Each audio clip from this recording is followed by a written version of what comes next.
अब हम ऑक्सीजन परिवार के बारे में जानेंगे। ऑक्सीजन परिवार को कैल्कोजन फैमिली भी कहा जाता है क्योंकि ये अयस्क बनाने वाले होते हैं। इसे ओर फॉर्मिंग, कैल्कोजन का अर्थ होता है ओर फॉर्मिंग, ये अयस्क बनाने वाले होते हैं। प्रकृति में बहुत सारे अयस्क हैं जो ऑक्साइड और सल्फाइड के रूप में पाए जाते हैं। तो कुछ ऑक्साइड अयस्कों के नाम देखिए। एक ऑक्साइड अयस्क होता है Fe2O3, इसी तरह से बॉक्साइट Al2O3.2H2O, कैसिटेराइट टिन का ऑक्साइड है SnO2। तो ये तीनों ऑक्साइड के उदाहरण हो गए। कुछ सल्फाइड के अयस्क देख लेते हैं, FeS2 या iron pyrite, copper pyrite CuFeS2, galena PbS जो कि लेड का सल्फाइड होता है, इसी तरह से जिंक ब्लेंडी जिंक का सल्फाइड यानी ZnS। तो ये जो कुछ ऑक्साइड्स और कुछ सल्फाइड हमने देखे, तो इस फैमिली में ये क्षमता होती है अयस्क बनाने की, तो इसलिए इसे कैल्कोजन फैमिली के नाम से जाना जाता है। इस परिवार में यदि हम सदस्यों के नाम देखें तो यहाँ पर ऑक्सीजन, सल्फर, सेलेनियम, टेल्यूरियम और पोलोनियम होता है। ऑक्सीजन परमाणु क्रमांक 8, सल्फर का 16, सेलेनियम 34, टेल्यूरियम 52 और पोलोनियम का 84। तो इस तरह से बढ़ता हुआ एक परमाणु क्रमांक का सीरीज हमें दिखाई दे रहा है। वायुमंडल में जो ऑक्सीजन होता है ये आयतन के आधार पर 21% होता है। ऑक्सीजन भूपर्पटी में भार के आधार पर 46.6% भाग घेरते हैं। और जो ऑक्सीजन होता है ये सिलिकेट, कार्बोनेट, सल्फेट, ऑक्साइड इन सब के रूप में, ऑक्सो लवण के रूप में प्रकृति में पाए जाते हैं।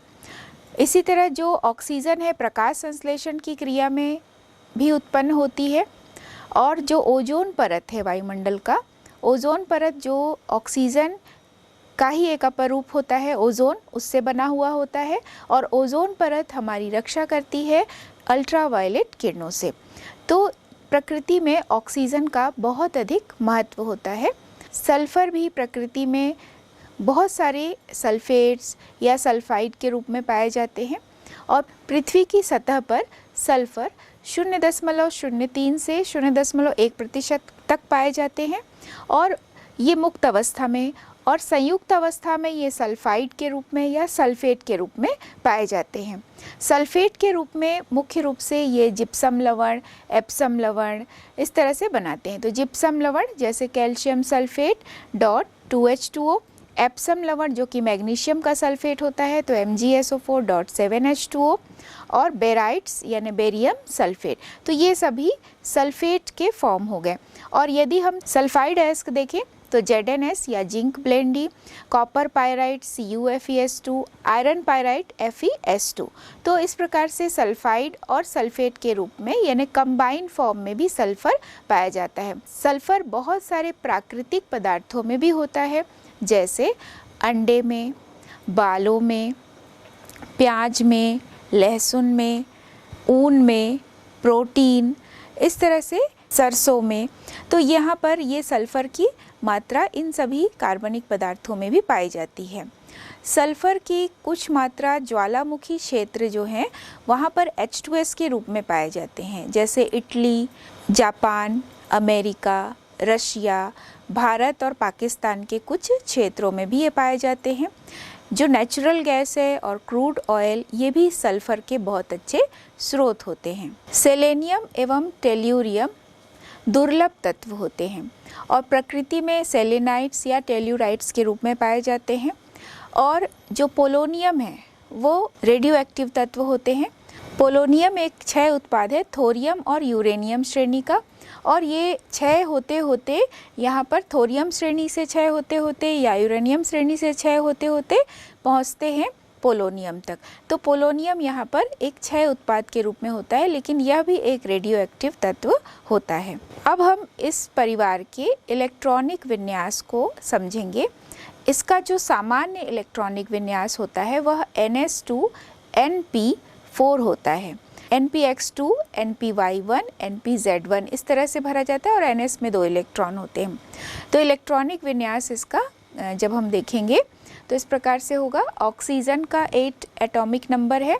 अगर हम हीलियम से इसको डिनोट करें यानी 2 इलेक्ट्रॉन को, तो 2s2 2p4 outer most shell का इलेक्ट्रॉनिक विन्यास होगा। सल्फर एटॉमिक नंबर 16, अगर यहाँ पर नियॉन से 10 इलेक्ट्रॉन को डिनोट करेंगे तो 3s2 3p4। सेलेनियम यहाँ 34 है सेलेनियम का एटॉमिक नंबर, ये ऑर्गन से रिप्लेस करेंगे 18 इलेक्ट्रॉन्स को, 3d10 4s2 4p4। इसी प्रकार टेल्यूरियम क्रिप्टॉन से यानी 36 इलेक्ट्रॉन्स को क्रिप्टॉन से रिप्लेस कर दिए, 4d10 5s2 और 5p4। पोलोनियम जेनॉन से 54 इलेक्ट्रॉन को रिप्लेस करेंगे, फिर होगा 4f14 5d10 6s2 और 6p4। तो ये सभी इलेक्ट्रॉनिक विन्यास में हम देख रहे हैं कि सभी में आउटर मोस्ट शेल का जो कॉम्बिनेशन है वह ns2 np4 को फॉलो कर रहा है। तो यहाँ पर जब हम इलेक्ट्रॉनिक विन्यास को देखते हैं तो ये देखा जा रहा है कि सभी में यदि 2 इलेक्ट्रॉन ये ग्रहण करते हैं तो इसका अष्टक पूर्ण हो जाता है, क्योंकि सभी के बाह्यतम कोश में 6 इलेक्ट्रॉन होते हैं, तो 2 इलेक्ट्रॉन लेकर ये अपने अष्टक पूर्ण कर सकते हैं। अब हम इसके कुछ गुणों के बारे में जानेंगे। सबसे पहले लेंगे परमाणु त्रिज्या एवं आयनिक त्रिज्या। तो जैसा कि हम जानते हैं कि वर्ग में जब ऊपर से नीचे आते हैं तो कोशों की संख्या में वृद्धि होती है, नाभिकीय आवेश तो बढ़ता ही है, साथ ही साथ कोशों की संख्या भी बढ़ती है। तो कोशों की संख्या में बढ़ोतरी होने से परमाणु त्रिज्या का मान बढ़ता है। तो यहाँ जो परमाणु त्रिज्या काउंट की जा रही है वो सहसंयोजक त्रिज्या को काउंट किया जा रहा है, तो वो त्रिज्या यहाँ पर बढ़ती है।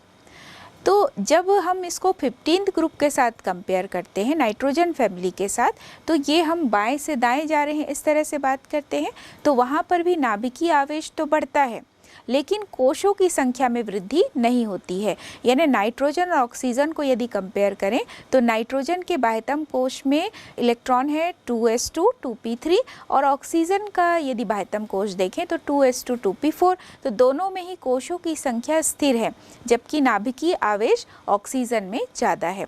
तो इसलिए ऑक्सीजन की जो परमाणु त्रिज्या होगी वह नाइट्रोजन से कम होती है, लेकिन ऊपर से नीचे आने पर परमाणु त्रिज्या में वृद्धि होती है क्योंकि नाभिकीय आवेश बढ़ता है।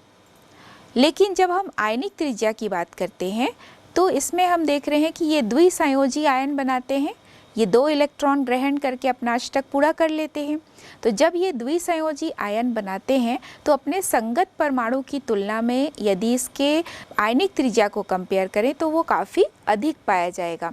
तो जब हम यहाँ उसके द्विसंयोजी आयन को देखते हैं तो वह एक अक्रिय गैस के इलेक्ट्रॉनिक विन्यास को शो करने लगता है। जैसे यदि ऑक्सीजन में 2 इलेक्ट्रॉन ले लिया जाए ऑक्सीजन द्वारा, तो ऑक्सीजन का 8 है, 8 और 2 हो जाएगा 10, तो नियॉन का इलेक्ट्रॉनिक विन्यास हो जाएगा।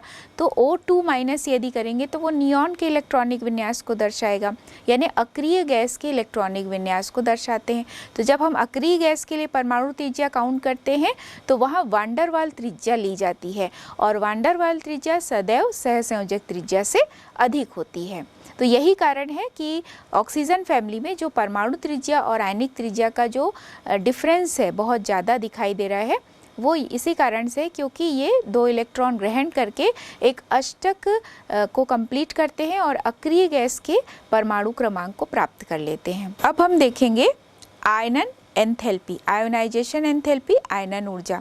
तो आयनन ऊर्जा का अर्थ है जब भी किसी विलगित परमाणु से इलेक्ट्रॉन निकाला जाता है तो कुछ ऊर्जा की आवश्यकता होती है, तो यही ऊर्जा कहलाती है आयनन एंथैल्पी या आयनन ऊर्जा। तो जब हम ऑक्सीजन और नाइट्रोजन फैमिली को कंपेयर करते हैं तो ऑक्सीजन के लिए जो प्रथम आयनन ऊर्जा होगी वह नाइट्रोजन के प्रथम आयनन ऊर्जा से कम होती है। नाइट्रोजन के लिए प्रथम आयनन ऊर्जा का मान अधिक होता है। इसका कारण ये है कि नाइट्रोजन में अर्धपूरित कक्षक होते हैं बाह्यतम कोश।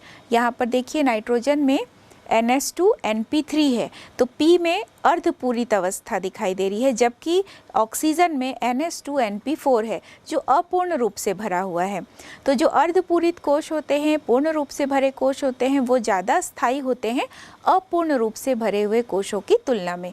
तो नाइट्रोजन एक स्थायी संरचना को दर्शाता है। तो नाइट्रोजन से इलेक्ट्रॉन निकालने के लिए अधिक ऊर्जा की आवश्यकता होगी, जबकि ऑक्सीजन के पहले इलेक्ट्रॉन को निकालने के लिए कम ऊर्जा की आवश्यकता होगी। और जब ऑक्सीजन से एक इलेक्ट्रॉन निकल जाता है तब यह एक स्थायी संरचना को दर्शाने लग जाएगा, यानी एक इलेक्ट्रॉन जब उसमें निकल जाता है तो अब ऑक्सीजन की इलेक्ट्रॉनिक विन्यास को हम नाइट्रोजन के जैसा ही मान सकते हैं। यहाँ पर 2s2 2p3 हो जाएगा एक इलेक्ट्रॉन निकलने के बाद। तो ऑक्सीजन की जो दूसरी आयनन ऊर्जा का मान होगा वो अधिक होगा, क्योंकि जब दूसरा इलेक्ट्रॉन निकालते हैं तो वह एक स्थायी संरचना में से निकालना है, तो वहाँ आयनन ऊर्जा का मान अधिक होता है।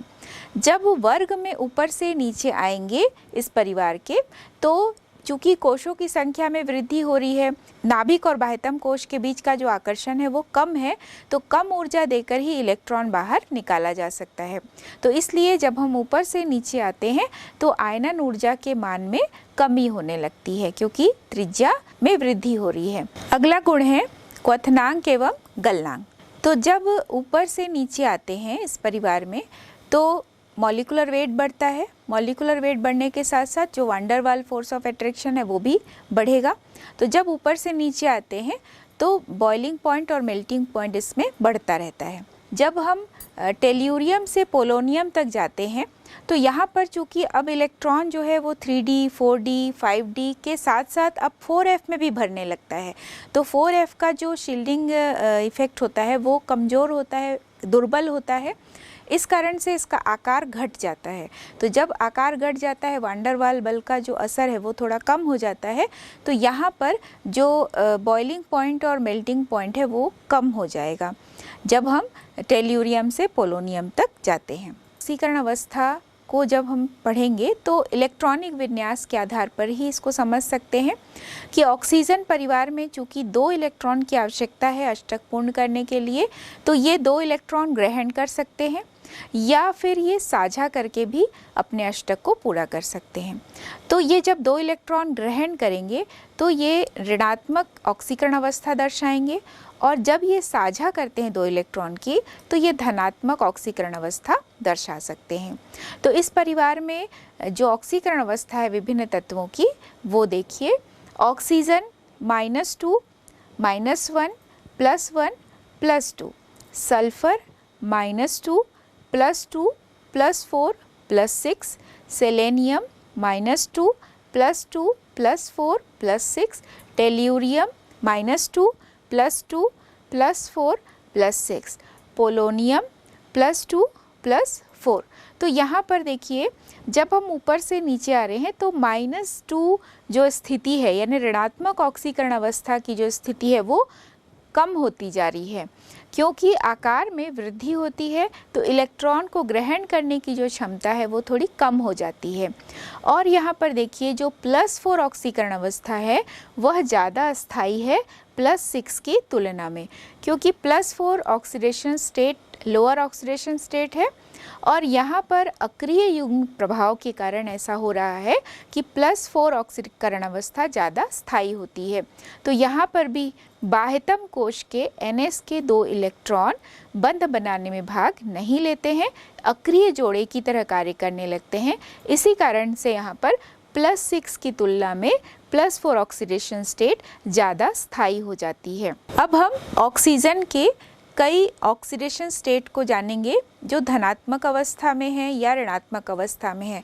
तो कई धात्विक ऑक्साइड होते हैं जो कि आयनिक अवस्था में होते हैं, वहाँ पर ऑक्सीजन -2 या -1 ऑक्सीडेशन स्टेट भी शो कर सकते हैं। तो देखिए धात्विक ऑक्साइड में सोडियम Na2O, सोडियम का oxide Na2O is equal to 2Na plus O2-, तो यहाँ ऑक्सीजन -2 ऑक्सीडेशन स्टेट शो कर रहा है। MgO मैग्नीशियम ऑक्साइड जो धातु का ही ऑक्साइड है is equal to Mg2+ O2-, यहाँ भी ऑक्सीडेशन स्टेट ऑक्सीजन की -2 हो गई।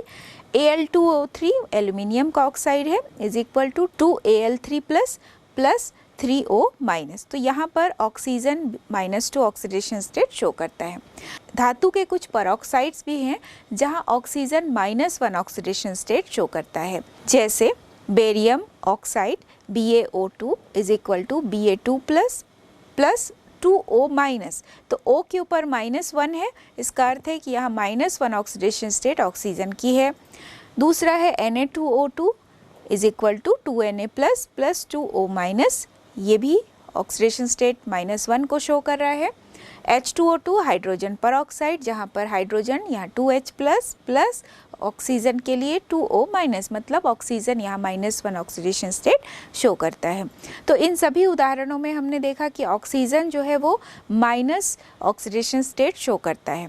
कुछ ऐसे भी उदाहरण देखेंगे जहाँ पर ऑक्सीजन धनात्मक ऑक्सीकरण अवस्था दर्शाते हैं, OF2 एवं O2F2।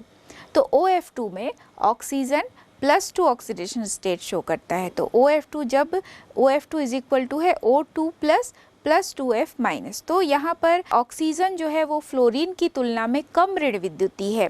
फ्लोरीन अपने पूरे आवर्त सारणी में सबसे अधिक ऋण विद्युतीय तत्व होता है और दूसरे नंबर पर ऑक्सीजन होता है। तो जब ऑक्सीजन और फ्लोरीन मिलकर यौगिक बना रहे हैं तो यहाँ पर ऑक्सीजन कम ऋण विद्युतीय है फ्लोरीन की तुलना में, तो ये यहाँ पर धनात्मक ऑक्सीकरण अवस्था दर्शाता है। जबकि O2F2 में जो ऑक्सीजन है वो +1 ऑक्सीडेशन स्टेट शो कर रहा है, यानी 2O प्लस और यहाँ पर 2F माइनस। तो ये जो धनात्मक ऑक्सीडेशन स्टेट है ऑक्सीजन की, ये OF2 और O2F2 में हमने जाना। ऑक्सीजन की जो अधिकतम ऑक्सीडेशन स्टेट है वो +2 है, क्योंकि इसमें d ऑर्बिटल नहीं पाया जाता है, तो सहसंयोजकता का विस्तार नहीं हो पाता है। वैसे इस परिवार का जो कॉमन ऑक्सीडेशन स्टेट है वो -2 ही है, क्योंकि इलेक्ट्रॉन लेने की टेंडेंसी है, आकार छोटा है प्रायः सभी का, तो ऑक्सीजन उसमें से सबसे ज़्यादा ऋण विद्युतीय है, तो -2 ऑक्सीडेशन स्टेट ज़्यादा कॉमन होता है। लेकिन कुछ ऐसे भी तत्व हैं जिसमें कि d ऑर्बिटल प्रेजेंट है।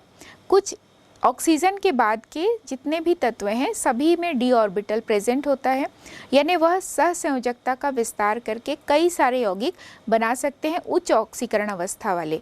तो कुछ उदाहरण हम जानेंगे कि +4 ऑक्सीडेशन स्टेट वाले जो यौगिक हैं वो हैं SO2, SeO2, TeO2 और PoO2, मतलब पोलोनियम का ऑक्साइड। और +6 ऑक्सीडेशन स्टेट वाले कुछ यौगिक हैं SF6, SeF6, TeF6। अब इन सभी में हमने देखा कि +4 और +6 ऑक्सीडेशन स्टेट इसलिए ही ये शो कर पाते हैं क्योंकि इसमें d ऑर्बिटल प्रेजेंट होते हैं, इसमें इलेक्ट्रॉन का प्रसार हो सकता है, सहसंयोजकता का प्रसार यहाँ पर हो सकता है।